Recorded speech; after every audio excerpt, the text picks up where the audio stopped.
Bom, gente, uma boa noite para todos. Mais uma noite de estudos, mais uma noite de discussão aqui do Espiritismo, né? E agora nós estamos estudando o Evangelho segundo o Espiritismo, que, como sempre gosto de lembrar, o Evangelho segundo o Espiritismo não é a Bíblia Espírita, mas é uma coletânea de passagens do Evangelho de Jesus, o mesmo que está na Bíblia, comentadas por Allan Kardec e pelos espíritos que ajudaram ele a escrever, né? Então, para a gente começar, vamos fazer a nossa oração inicial. Então, fechemos os nossos olhos, nos conectemos a Deus, ao nosso anjo guardião, a Jesus Cristo, com as nossas melhores vibrações, com os nossos melhores pensamentos, e peçamos a Ele que nos oriente nessa noite de estudo, para que possamos discutir, aprender, assimilar, né? Colocar nossas opiniões dentro de tudo que foi discutido, dentro de tudo que foi lido, né? Que será lido. Então, que a gente possa conseguir absorver e colocar em prática na nossa vida, né? Na medida do possível. Que assim seja. Bom, então vamos lá para o nosso estudo. Para quem está acompanhando desde o início, nós falamos ali um pouco sobre a introdução do livro, né, do Evangelho segundo o Espiritismo, onde a gente vai trazer as notícias históricas, o porquê que ele foi escrito, né? Nós não vamos comentar isso, senão nós vamos perder um bocado de tempo aqui. E depois nós começamos o capítulo 1, cujo o título do capítulo é Não Vim Destruir a Lei. E neste capítulo vai falar sobre as 3 revelações, né, que o Espiritismo considera como as grandes revelações da humanidade, que foi Moisés, Cristo e o Espiritismo. Vai falar um pouco dessa relação que o Espiritismo tem com a ciência, né?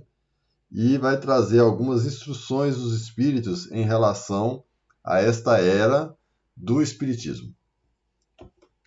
Só para a gente relembrar, para quem está vindo pela primeira vez, né?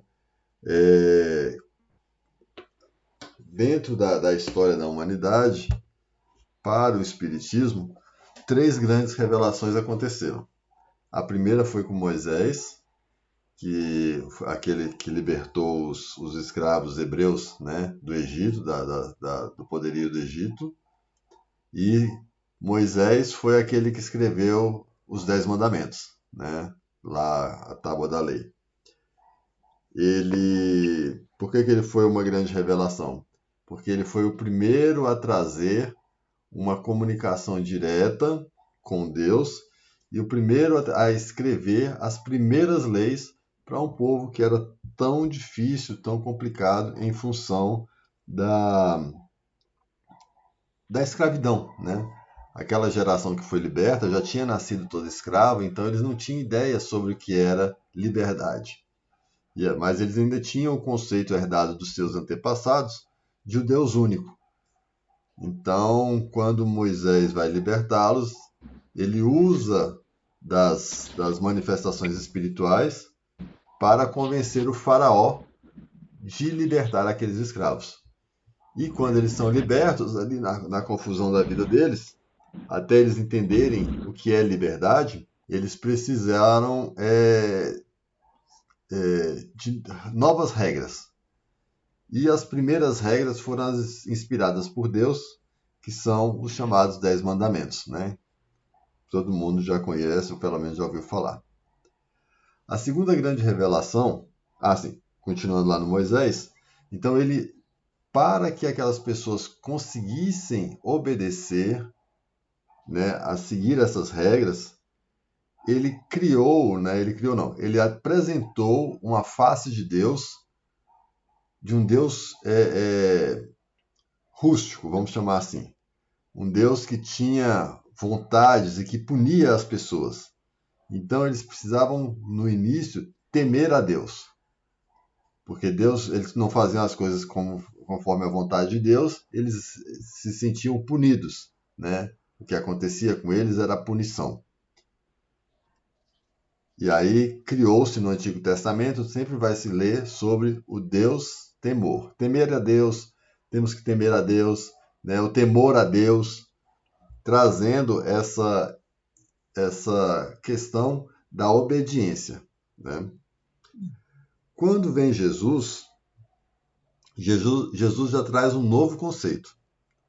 Jesus vem mostrar que todas aquelas leis de Deus, todas aquelas leis que foram escritas por Moisés, elas não eram necessariamente para se ter medo de Deus, mas elas eram para demonstrar o amor de Deus aos homens, porque eram leis de proteção para os próprios homens, né? Então, Jesus veio trazer o conceito de que Deus não é para ser temido, mas é para ser amado.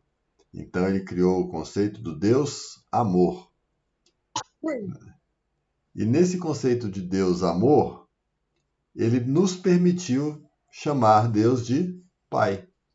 As primeiras citações que trata Deus como Pai são de Jesus, né? Então, essa foi a segunda grande revelação. E nisso ele veio, como o próprio Evangelho diz, ele não veio para modificar as leis de Moisés, mas para ensinar como aplicá-las da forma correta, pela lei do amor, e não pela lei de temer a Deus, de ter medo de Deus, né?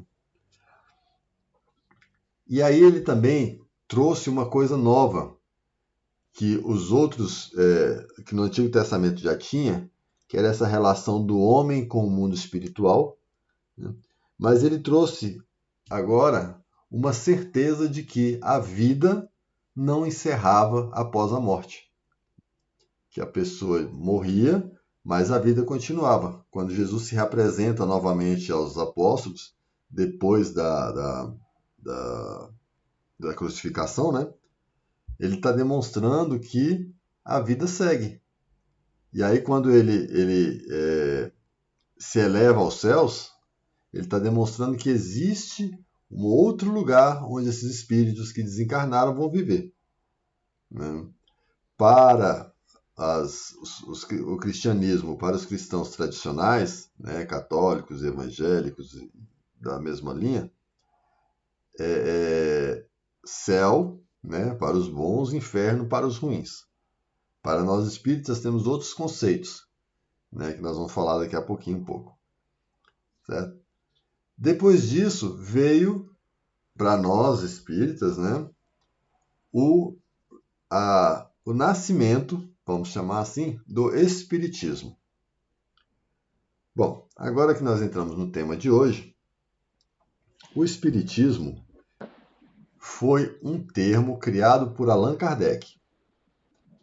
Allan Kardec não é o Deus dos espíritas, não. Allan Kardec é um homem como qualquer outro, né, que estava no seu processo também, só que ele foi convidado pelos espíritos superiores porque ele ele era cientista, então ele era muito cético, ou seja, ele não acreditava nessas questões espirituais, né? Ele era professor, ele foi amigo de um grande educador chamado Pestalozzi, né? Que você já deve ter ouvido falar, tem até uma escola, tem que tem esse nome, né? Então, esse Allan Kardec, esse professor e cientista, né, ele utilizou-se dos métodos científicos, ou seja, o método da comprovação pela repetição, para começar a trazer para nós aqui encarnados sobre o mundo espiritual. E como é que ele fez isso? Bom, para chegar em como ele fez isso, a gente precisa entender o seguinte: espiritismo e espiritualismo são as mesmas coisas, mas que trazem conceitos um pouco diferentes. Um é complementar ao outro. Espiritualismo sempre existiu. Tudo que trata com os espíritos ou com o mundo espiritual é espiritualismo. Católicos são espiritualistas, evangélicos são espiritualistas, espíritas são espiritualistas, né? Os budistas são espiritualistas, porque eles também trabalham com o mundo espiritual. Os gregos e os romanos, né, tem lá os seus espíritos também, né, ou os seus deuses. Mas tudo que trata com esse mundo espiritual, ele é considerado espiritualismo. O espiritismo, ele trata mais especificamente de um estudo. Ele nasceu como ciência, ele não era religião quando ele nasceu. Porque, como eu falei, ele tratava o estudo da relação desse mundo espiritual com o mundo material. No Antigo Testamento, tem várias passagens que trazem esse contato dos homens com os espíritos. Uma das grandes passagens, né, que trata nessa relação foi a própria escrita dos 10 Mandamentos. Conforme a gente lê lá no livro da Gênese, né, no finalzinho ali do livro da Gênese, Moisés sobe ao monte e aí houve aqueles relâmpagos, aqueles trovões, as nuvens cercando ali o cume do monte, e diz que Deus escreveu as tábuas da lei, escreveu as tábuas em pedra. Outros dizem que Moisés ouviu e escreveu, né? Então ainda não tenho como afirmar se foi um ou se foi outro. Mas seja um ou seja outro, Moisés estava se comunicando com o mundo espiritual, se comunicando com Deus, para escrever aqueles mandamentos. Uma outra passagem muito conhecida é a passagem da sarça ardente, né? Acho que foi Moisés, né? Ele viu a sarça pegando fogo, né? Uma árvorezinha pegando fogo, mas ela não se queimava. E ouvia uma voz que vinha dela. Então, aquilo ali foi uma visão mediúnica. Ele estava sozinho, não tinha ninguém mais com ele para poder comprovar, né? Então, foi uma passagem também que mostra a relação dos homens com o mundo espiritual. Uma outra passagem também muito conhecida é quando Jesus é batizado. Todos que estavam ali ouviram uma grande voz no céu que dizia: "Este é o meu filho muito amado, do qual me comprazo", né? Então, também foi uma manifestação espiritual. Uma outra muito conhecida também é quando Jesus está no monte com os apóstolos, né? Mateus, com Tiago, Pedro, Tiago e João. E aí Jesus, no dia da transfiguração, né? Ele desce com de um lado Moisés, do outro lado Elias. E os apóstolos que estavam com Jesus viram esses dois, mas os dois já tinham desencarnado há muitos anos, né? Há séculos atrás. Então também ali foi uma manifestação espiritual. Então tá cheio e tem muitas outras que, se a gente for lendo com calma, a gente vai encontrando, né? Então, espiritualismo, ou seja, as relações do homem com os espíritos sempre existiram. Teve, tirando da história da Bíblia, né? Tinham ali os gregos e os romanos, né? Eles tinham as pitonisas, que eram as pessoas que falavam com os espíritos. Em outras culturas, tinha os bruxos e as bruxas, que também falavam com os espíritos, né? E, então, como falei, a relação dos homens com o espírito sempre existiu, porque os espíritos sempre existiram, antes mesmo que a Terra existisse, né? O espiritismo, então, o que veio a ser o espiritismo? Aqui no texto, né, no Evangelho segundo o Espiritismo, no capítulo 1, item 5, que vai tratar da parte do espiritismo, diz o seguinte: o espiritismo é a nova ciência que vem revelar aos homens, por meio de provas irrecusáveis, a existência e a natureza do mundo espiritual e suas relações com o mundo material. Pronto. É a ciência que vem revelar aos homens a existência e a natureza do mundo espiritual e as suas relações com o mundo material. Ele nos mostra esse mundo não mais como sobrenatural, mas que, pelo contrário, como uma das forças vivas e incessantemente atuantes da natureza, como a fonte de uma infinidade de fenômenos até então incompreendidos, e por essa razão rejeitado para o domínio do fantástico e do maravilhoso.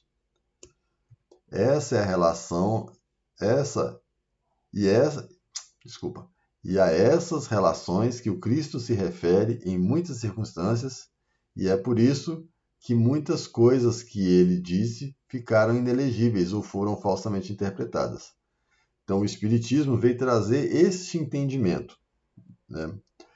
Como é que começou tudo isso? Eu já falei lá atrás, mas vou falar rapidamente novamente. Kardec, como eu falei, ele era muito cético, ele não aceitava muito essas questões de manifestações espirituais, mas ele tinha alguns amigos que tinham visto a questão das mesas girantes, que vocês devem ter ouvido falar, que era o quê? Um médium se juntava algumas pessoas e ele ali, através de uma conexão com o mundo espiritual, ele, vamos dizer assim, ele invocava os espíritos e aquela energia espiritual atuava sobre a mesa. Então, aquelas pessoas se juntavam ali, davam as mãos sobre a mesa, esse médium fazia invocação, aquela mesa levitava. Quando a mesa levitava, eles começavam a fazer perguntas para a mesa, né? E a mesa respondia com sim ou não. Aí ela girava para a direita, ou ela girava para a esquerda, ou ela subia, ou ela descia, ou ela batia o pé, né? E Kardec foi chamado para ver isso, porque sabiam que ele era muito cético, então ele ia achar uma explicação para aquilo. Ele no começo não queria, coisa e tal, mas aí depois ele acabou indo. Depois, quando ele viu tudo aquilo, né, ele começou a ficar curioso, porque para haver um efeito, precisa ter uma causa. E ele imaginava, poxa, se essa mesa está se mexendo, ou essa mesa tem vida, ou tem alguém que está fazendo com que essa mesa se mova. E ele começou a analisar a mesa para ver se não tinha nenhum truque de mágica, se não tinha nenhuma linha puxando a mesa, se não tinha nada embaixo empurrando a mesa. E ele viu que nada tinha. Então, quando as coisas aconteciam, ele ficava ali na observação. Aí, muito curioso, chamaram ele para uma reunião séria, com médiuns sérios, que trouxeram para ele a revelação do que estava acontecendo. E convidaram ele a começar um movimento no qual essas relações dos homens encarnados com o mundo espiritual pudesse ser explicada, pudesse ser entendida, né? Entendida a ponto de que a razão dissesse que não tinha outra coisa a não ser acreditar naquilo que estava sendo visto. Porque o espiritismo, né, os espíritos, tirando as poucas pessoas que têm a capacidade de ver, ouvir, sentir, a maioria das pessoas não vê, não ouvem e não sentem. Só recebem, né, tem a percepção das suas relações conosco. A oração é uma forma de nos conectar ao mundo espiritual. E o resultado das nossas orações, né, que a gente sente na cura, na realização dos pedidos, né, é o efeito do mundo espiritual atuando sobre nós na matéria. Então, Kardec veio com esse papel de trazer este conhecimento, né, de fazer um estudo. Para quê? Para mostrar e comprovar que existe um mundo espiritual e que essa relação ela é tão natural quanto a nossa relação com a água e com o ar, né? Nós estamos mergulhados no mundo espiritual, assim como nós estamos imersos no ar né, e os peixes estão imersos na água. Aí o que ele fazia? Depois que ele começou a ter contato com esses médiuns mais sérios, ele teve uma ideia de falar, não, então vamos começar a compreender esse mundo espiritual. E começou a fazer uma série de perguntas, né, a esses espíritos. Ele escrevia as perguntas em cartas e mandava as mesmas perguntas para o mundo inteiro, para todos os lugares que ele conhecia onde tinha médiuns, ou que ele ouvia falar que tinha médiuns. Ele mandava as perguntas para que aqueles médiuns fizessem as perguntas aos espíritos. E os espíritos respondessem e enviavam para ele. Ele comparava as respostas dos espíritos e aquelas que fossem iguais ou muito próximas uma da outra, ele juntava e entendia como a resposta correta. Se as respostas fossem totalmente divergentes uma da outra, ele reformulava a pergunta e mandava de novo, para que as respostas viessem com a mesma consistência. E assim ele fez o Livro dos Espíritos, que foi o primeiro livro, que ele é um livro de perguntas e respostas, mas que ele pergunta sobre tudo, desde o que é Deus, que é a primeira pergunta, até as leis do universo, que são chamadas das leis morais ou as leis divinas, né? E nesse processo ele vai perguntar sobre Jesus, ele vai perguntar sobre os santos, vai perguntar sobre céu, vai perguntar sobre inferno, sobre como a Terra se desenvolveu, sobre a materialização, sobre o que é mundo espiritual. E lá tem todas essas respostas. E elas foram, ao longo dos anos, né, através de novas psicografias, de novos livros, elas foram atualizadas para o entendimento de cada época, né? Cada época tem um grau de amadurecimento intelectual que permite a gente ir aprofundando nessas relações, né? Chico Xavier, por exemplo, deixou uma biblioteca enorme de conhecimento sobre o mundo espiritual e dessas relações com os homens e os manuais de que os homens precisam fazer, baseados no que Jesus deixou, né, do que Cristo deixou, para atingir esses mundos felizes, né?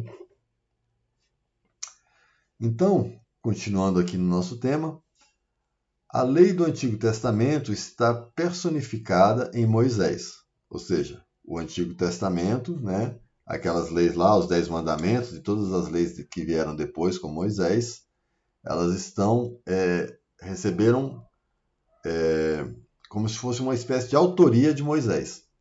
Os 10 primeiros mandamentos foram inspirados por Deus. Os demais foi Moisés, inspirado pelos Espíritos, para ajudar o povo a se organizar.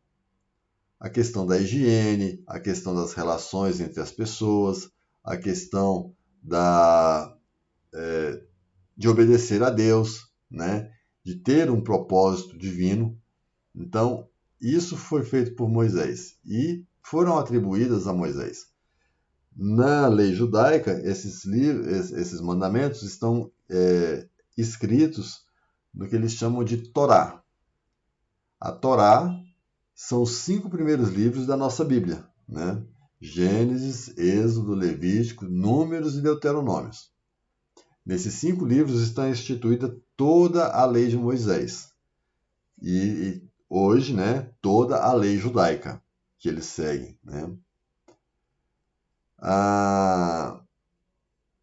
O Novo Testamento foi personificado no Cristo, né? Então, com Jesus ensinando o amor e a caridade, né? O perdão das ofensas, ensinando que Deus é Pai, é para ser amado e não para ser temido.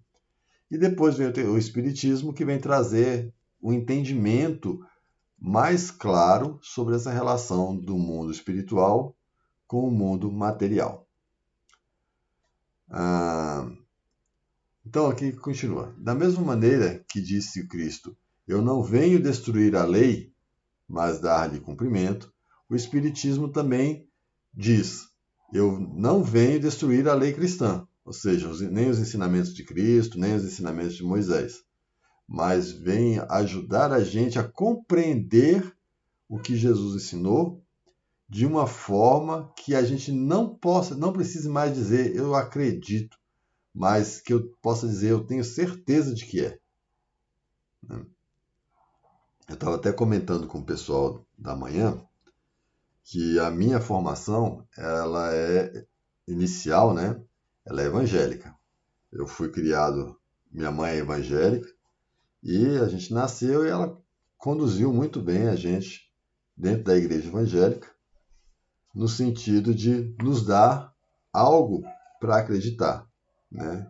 Que era, dentro da fé dela, Cristo, assim como dos católicos, né? Só que quando chegou, como meu pai é católico, quando eu cheguei aos 15 anos, mais ou menos, 14, 15 anos, que eu queria me batizar, estava me preparando para me batizar, meu pai falou, não vai batizar coisa nenhuma não. Você vai ser católico. Aí lá fui eu para a igreja católica. Mas também sempre fui muito envolvido com os trabalhos. E eu fiquei na igreja católica durante muitos anos. Aí quando chegou lá pelos meus 35, 40 anos, eu comecei a ficar do nada, né? Não sou nada. Acredito, vou na igreja, mas parei de me envolver. Quando chegou ali quase os 45, os 42, 45 anos, eu tinha ouvido falar muito do Espiritismo, sobre as coisas que ele podia trazer, sobre as informações que ele podia esclarecer, né, as respostas que ele podia dar. E eu fiquei curioso. Então, procurei uma casa espírita, né? Eu fui aqui no Guará, aqui na casa do André Luiz. E chegando lá, para minha surpresa, a primeira coisa que eu ouvi foi uma pessoa falando sobre a parábola do semeador. E aquilo me encantou porque ele falava de um jeito que eu nunca tinha ouvido. Além de trazer toda a explicação que a gente já conhece sobre a parábola, ele trazia aquilo para a minha vida. Tudo que ele falava, aquilo encaixava na minha vida, né? Como eu estava tratando, o que era o solo arenoso, o que era o solo pedregoso, né? E ele trazia isso numa relação com o mundo espiritual que eu fiquei simplesmente encantado. E eu passei a frequentar, e depois eu passei a estudar, né? E me chegou à conclusão de que era isso que eu queria. Porque no Espiritismo não tem ritual de conversão. Cada um aceita e passa a seguir. Eu não preciso me converter ao Espiritismo. Tanto que muitas pessoas frequentam as casas espíritas, mas continuam frequentando suas igrejas católicas, suas igrejas evangélicas, né? E porque não tem nada de errado assim, né? Talvez no conceito mais conservador das outras igrejas tenha, mas para nós espíritas não tem nada de errado. Isso é altamente perfeito e aceitável, né? Então, o que aconteceu? O Espiritismo me trazendo, né, um entendimento melhor sobre o que é o mundo espiritual, que nas outras religiões chamamos de céu e inferno, né?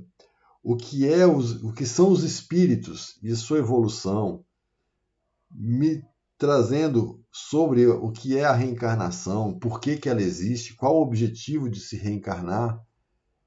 Eu passei a acreditar em um monte de coisas que quando eu era católico e evangélico eu não acreditava. Dentro da própria igreja. Por exemplo, quando eu fui católico, eu tinha muita dificuldade de aceitar a santidade de Maria, a santidade de São Paulo, São José, Santo Antônio, São Francisco, porque como eu tinha uma formação evangélica, nos evangélicos isso não é aceito. Mas quando eu fui para o Espiritismo, eu comecei a compreender tudo isso, porque tudo era espírito. Só que foram espíritos que deixaram o seu valor para o qual a gente pudesse se inspirar, assim como a gente se inspira na vida de Jesus. Mas com graus de evolução menores do que o de Jesus, eles nos mostram que todos nós podemos. Independente da nossa situação atual, se eu estou fazendo bem ou se eu estou fazendo mal, todos nós podemos. Então essa para mim foi a grande maravilha do Espiritismo na minha vida. Porque me fez compreender um monte de coisas que antes eu tinha dificuldade de entender, porque era tudo dogma. Eu tinha que aceitar porque tinha que aceitar. E quando se fazia uma pergunta mais elaborada, não, isso aí você tem que aceitar. É assim porque é assim. E dentro do Espiritismo, não. Tudo tem uma explicação lógica. E uma explicação lógica e aceitável, baseada nos ensinamentos que Kardec deixou, e todos os outros livros que foram escritos depois de Kardec, dando continuidade ao trabalho. E até hoje se estuda o mundo espiritual, porque até hoje se tem novos entendimentos sobre isso. A FEB, que é a Federação Espírita Brasileira, ela no Brasil ela é responsável por triar e fazer o que Kardec fazia, conferir a autenticidade das mensagens que são chegadas em todas as casas espíritas, quando elas refletem um ensinamento geral. É um ensinamento para a humanidade, é uma prevenção para a humanidade, é uma orientação para a humanidade. A FEB faz uma avaliação, aquilo tem as consultas, tem as reuniões mediúnicas lá também, nas quais eles vão interrogar tudo aquilo que está acontecendo. Para quê? Para que quando for a público, essas informações sejam comprovadas ali pelos métodos científicos que Kardec adotou e que a FEB adota até hoje de uma forma mais aprimorada. Então, para mim, foi uma coisa muito maravilhosa. E que ninguém obriga ninguém a querer ser espírita. Como eu falei, não existe conversão. Então, eu falo para vocês, igual eu estou falando agora, sobre o espiritismo. Né? Porque é o que eu aceitei para mim.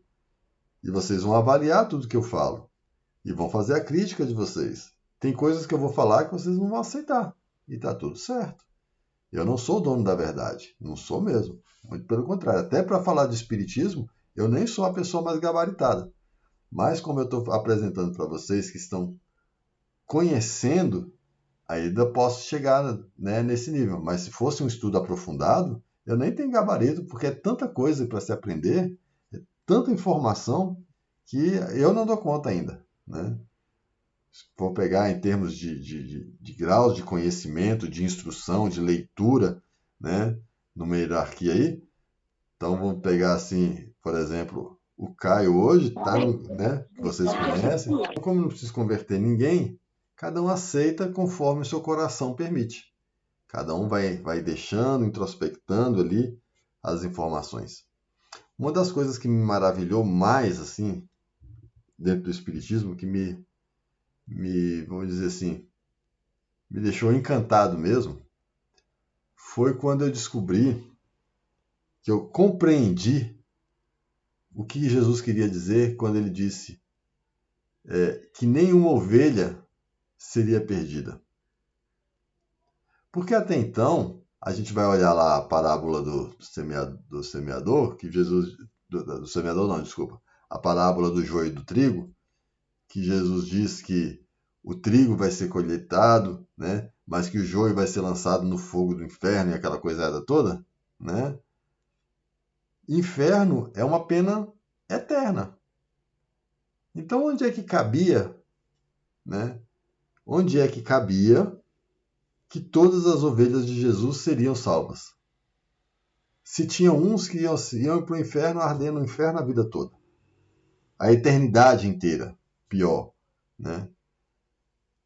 Eu também não conseguia conceber que as pessoas que faziam maldades muito cruéis, como estupros, como violências e tantas coisas, e como é que essas pessoas nunca poderiam ser amadas por Deus? E as pessoas que não acreditavam em Deus, porque nunca tiveram a oportunidade de aprender sobre Ele? E aquelas pessoas, sabe, essas coisas ficavam na minha cabeça. Como é que... Então, o que Jesus quis dizer com nenhuma ovelha será perdida? Aí dentro do Espiritismo eu aprendi sobre reencarnação. Para que serve a reencarnação? Justamente para dar a oportunidade de que as pessoas tenham um momento em que elas vão se cansar de tanto fazer o mal e vão ter que ceder. E vão começar a trabalhar para o bem. E que todos nós, vamos lembrar que o espírito é eterno. Então, o que é 30, 40, 100 anos para toda uma eternidade?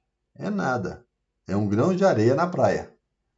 Então, todos nós, independente se somos hoje pessoas boas, se somos pessoas que estamos tentando ser bons, se somos pessoas ruins, né? Ou somos pessoas extremamente más, todos nós somos amados por Deus. Todos nós merecemos a felicidade. Todos nós somos criados para sermos felizes. Só que a gente se perde ainda dentro das nossas vaidades, dentro das nossas limitações da matéria. Mas Jesus está ali, disposto, esperando pacientemente cada um. E que cada um, à medida que for evoluindo, um dia vai chegar próximo a Deus. Vai chegar a ver Deus, né? Nos mundos que a gente chama de mundos celestes. Uma outra coisa que também me encantou os olhos foi saber que a vida não existe somente no nosso planetinha azul, né? No nosso planetinha Terra, porque senão Deus seria muito egoísta de criar um universo infinito e colocar a vida só aqui. Mas que em cada planeta, conforme o grau de evolução e de pureza de cada espírito, existe um habitat. Né? Ah, tem vida em Júpiter? Tem. Não a vida da forma com que conhecemos, mas tem. Ah, tem Saturno também? Tem também. Tem nas estrelas? Tem. Tem. Tem espírito para todo lado.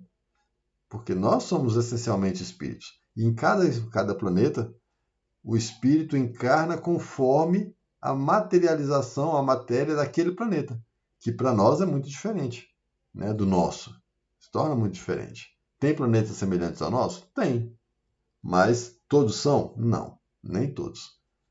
Cada planeta que vai evoluindo também, conforme seus habitantes vão evoluindo, o planeta também evolui, né? E aquilo tudo vai se modificando, vai se tornando mais sutil, mais leve, o mal vai desaparecendo, o bem vai reinando.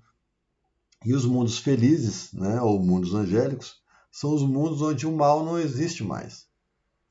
E muitos daqueles espíritos que lá vivem retornam aos mundos primitivos ou os mundos de prova e expiação como o que nós estamos vivendo. Para quê? Para trazer esse ensinamento de que eles também serão capazes de chegar lá. Então essas coisas realmente me encheram a cabeça, me encheram os olhos, né? E hoje eu sou espírita porque eu acredito nessas coisas. Eu não digo mais eu tenho somente fé, eu sei que existe. Por mais que eu não veja, porque eu não tenho mediunidade ostensiva nenhuma, por mais que eu não veja, não sinta, não ouça, mas eu tenho a certeza porque de tudo que eu já estudei é muito claro para mim que existe. E hoje eu sinto os efeitos das comunicações espirituais que me ajudam a ser uma pessoa melhor, que me apoiam, que me tratam, que me curam, que me confortam, que me consolam quando eu estou triste, que me corrigem quando eu estou errado. Porque eu sinto essas coisas, porque tem uma passagem no Evangelho, no Livro dos Espíritos, que Kardec pergunta: onde está contida toda a lei de Deus? E os espíritos respondem: na consciência. Então, toda vez que a gente faz algo errado, que a consciência aperta, significa que eu estou infringindo a lei de Deus. Toda vez que eu faço algo de bom e o meu coração relaxa, quer dizer que eu estou seguindo a lei de Deus, né? Então, a consciência é a nossa melhor bússola. E a gente vai estudando e vai aprendendo outras coisas para aperfeiçoar a consciência. E quanto mais a gente sabe da verdade, mais a nossa consciência trabalha, né? Porque mais a gente tem certeza. E uma vez a gente sabendo, não tem mais como dizer que não sabe. Cada coisa que a gente aprende aumenta a nossa responsabilidade. E não tem como a gente alegar que fez porque não sabia, se já sabe, né? É mais fácil a gente dizer: olha, eu não fiz porque eu não consegui, porque a carne, né, me dominou, porque eu não consegui tomar uma decisão, porque eu fiquei na dúvida, porque eu fiquei com medo, né, porque eu fiquei inseguro. Mas não dá, depois que a gente sabe, não dá para dizer que eu fiz ou não fiz porque eu não sabia, né?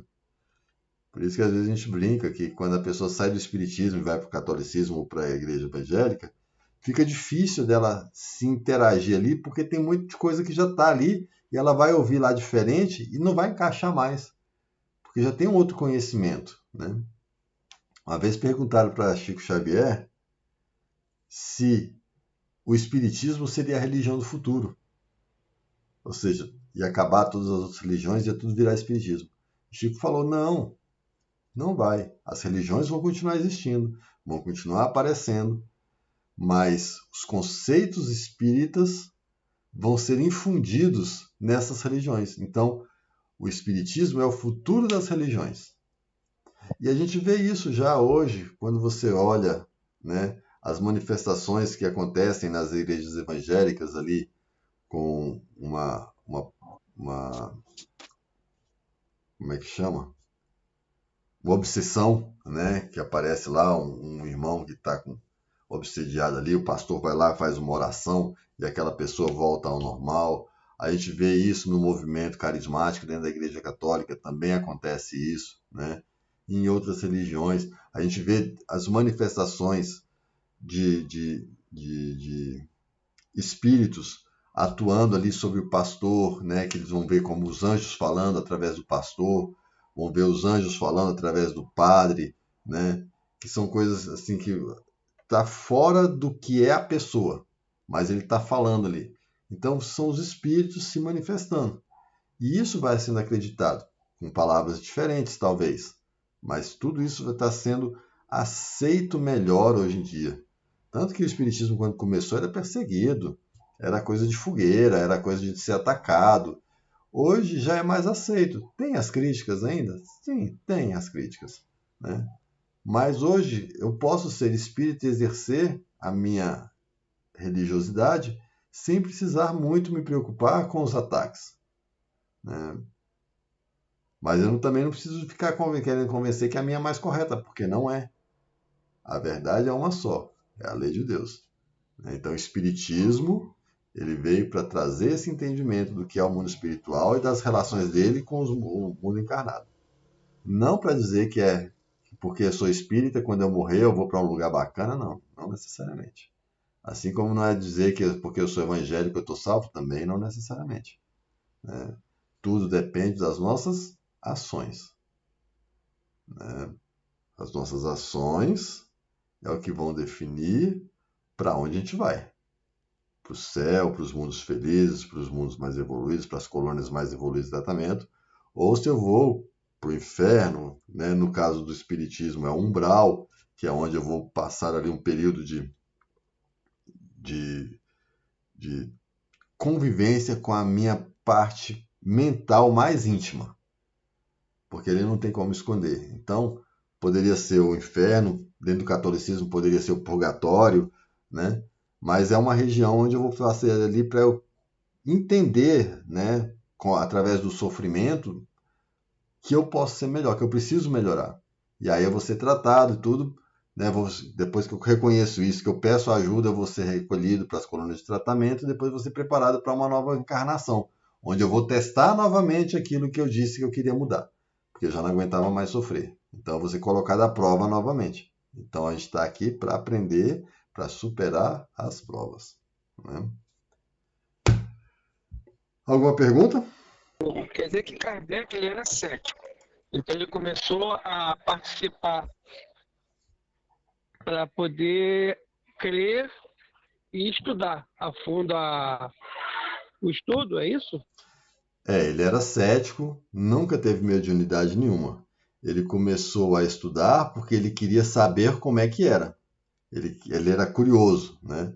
Então, ele queria identificar e saber provar cientificamente que aquilo era falso. Na verdade, ele entrou para provar que não existia.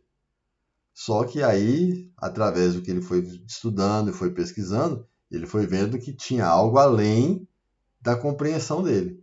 E foi aí que ele começou a trabalhar com os médiuns sérios, né, para desenvolver o que ele criou e passou a chamar de espiritismo, né? Entendeu? Perfeito, obrigado, viu? Beleza. Perfeito. Quando você fala sobre as manifestações nas outras religiões, né, você fala que o espiritismo tá evoluindo junto com essas religiões, seria isso? Como tu fala, vai ser a religião do futuro. Não seria, como você falou, a religião do futuro. Seria uma, assim, mais informações, não sei como eu vou te perguntar isso, entendeu? Uhum. É, o Espiritismo não será a religião do futuro. Ele será o futuro das religiões, ou seja, os conceitos espíritas vão sendo de pouco em pouco introduzidos nas outras religiões. Então, quando eu falei das questões das manifestações em outras igrejas, é que, por exemplo, a gente vê lá o pastor, né, uma pessoa se debatendo lá no salão, e o pastor vai lá e faz uma oração em nome de Jesus, né, seguindo o que Jesus explicou lá no Evangelho, e aquele espírito que está incomodando aquela pessoa se afasta. Né?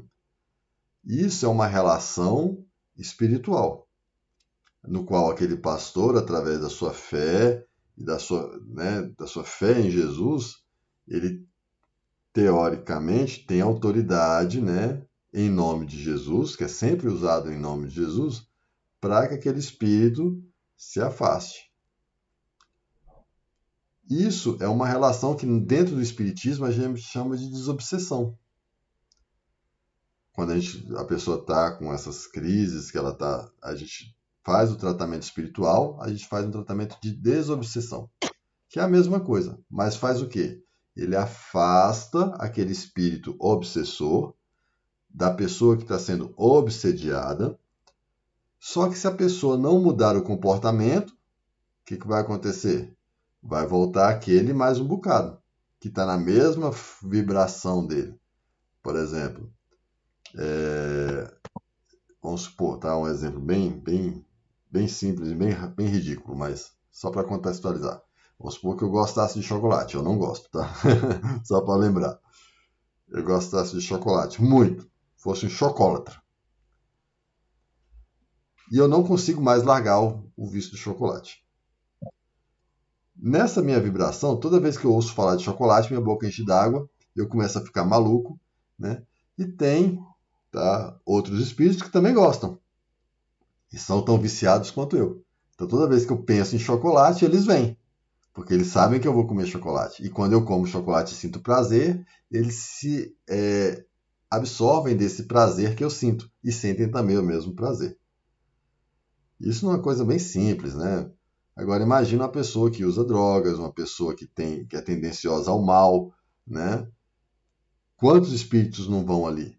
Às vezes a pessoa teve um débito no passado e aí aquele espírito vem para cobrar dele o débito, né? Porque matou o pai, porque matou ele vem para se vingar e aí ele fica ali obsediando aquela pessoa. Então, o que a gente faz?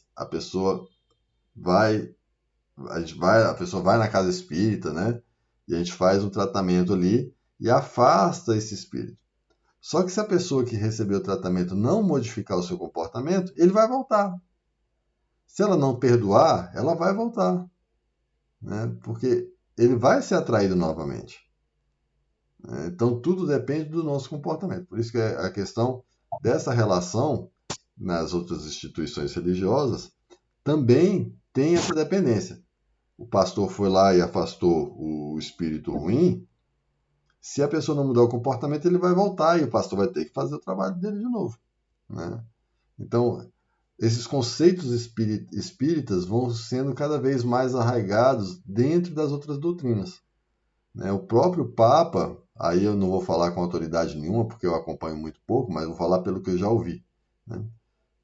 Já tem trazido algumas questões, pelo menos, de respeito às outras religiões. Né? No sentido de que esse Papa ele parece que ele é mais ecumênico do que os outros que já passaram. Porque ele está entendendo que o Deus, o Cristo, é o mesmo. E que está todo mundo tentando seguir o Cristo. E cada um buscando a sua forma. Então, os evangélicos, os católicos, né, os ortodoxos, todos estão tentando chegar à evolução pelos exemplos de Cristo. Então, vamos respeitar. Cada um segue do seu jeito. Né? Eu vejo muito isso no Papa Francisco. Né? Não sei se eu expliquei, Jorge.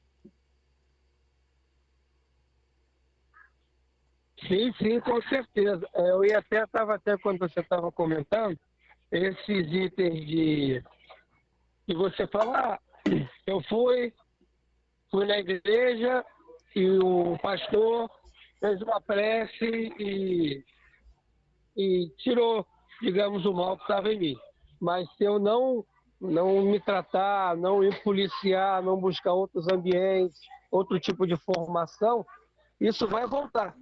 Eu Exato. vou falar assim, poxa, o pastor, não adiantou nada eu ter ido lá. O pastor não me ajudou. Não seria mais ou menos assim, Exato. grosseiramente falando? Exatamente isso, Jorge. Umbral é aquela região ali. O pessoal não deve ter escutado a pergunta. Ela perguntou se umbral é o lugar. Para quem assistiu o filme do Nosso Lar, umbral é o lugar onde André Luiz vai. Que ele fica ali no sofrimento, né, ali na lama, e aqueles outros espíritos ficam ali perturbando ele. Né? Aquilo lá é um tipo de umbral. Existem outros tipos de umbrais, menos densos do que aquele, outros mais densos do que aquele, né? Mas aquilo é umbral, é uma região onde os espíritos se encontram pelas afinidades, pelas suas dores, pelos seus sofrimentos, pela forma com que se desencarnaram, né? Pelos os valores que eles trazem nas suas mentes. Mas ali eles vai seguindo o sofrimento, e assim como André Luiz cansou daquele sofrimento. E ele pediu ajuda. Né? Por isso ele foi transferido para o Nosso Lar, que em termos conceituais também é um umbral. Só que é um umbral light. Né? É um lugar onde. Porque umbral é uma região intermediária. Né? Não é um outro planeta, mas está sob a crosta. Aqui no nosso planeta existem vários umbrais. E ali se reúnem espíritos afins. Né? Tem alguns que chamam Vale do Suicida, tem outro que chama Vale dos Artistas, né? E tem vários nomes de umbrais que estão por aqui pela crosta, né? Que estão trabalhando com essa questão. Né? Vamos fazer a nossa prece final então. E na próxima semana nós vamos falar sobre essa relação entre ciência e religião. Né? Porque a gente não pode desprezar os conhecimentos científicos, que eles constroem o nosso mundo e fazem o nosso mundo evoluir. E achar que isso não é coisa que ciência e religião não combinam. Muito pelo contrário, são totalmente afins. Totalmente afins. Né? E nós vamos falar sobre isso na próxima quinta-feira, tá bom? Gente, muito obrigado. Vamos fazer a nossa prece final. Agradecendo a Deus por essa noite. Agradecendo a Deus pela participação de todos aqui.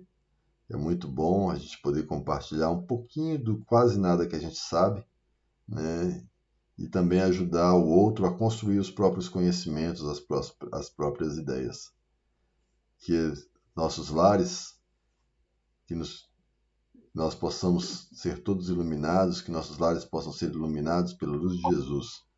Agradecer a tecnologia que nos permite, a partir do nosso lar, estarmos todos unidos no mesmo pensamento, na mesma vontade, na mesma capacidade de comunicação ao mesmo tempo. Agradecer a Deus porque estamos aqui hoje, nesta encarnação, aprendendo, tentando evoluir, para no próxima vida, ou nessa mesmo, a gente conseguir um grauzinho a mais na nossa evolução. E de pouquinho em pouquinho, de pequeno em pequeno passo, às vezes dando 3 para frente e 2 para trás, mas sempre indo para frente, a gente chegará a Deus. Quanto mais a gente sabe, mais rápido a gente vai caminhando, desde que a gente tome as ações corretas. Obrigado por tudo, Senhor Jesus, que assim seja. Uma excelente noite para todos, muito obrigado e até sábado para quem eu vou ver.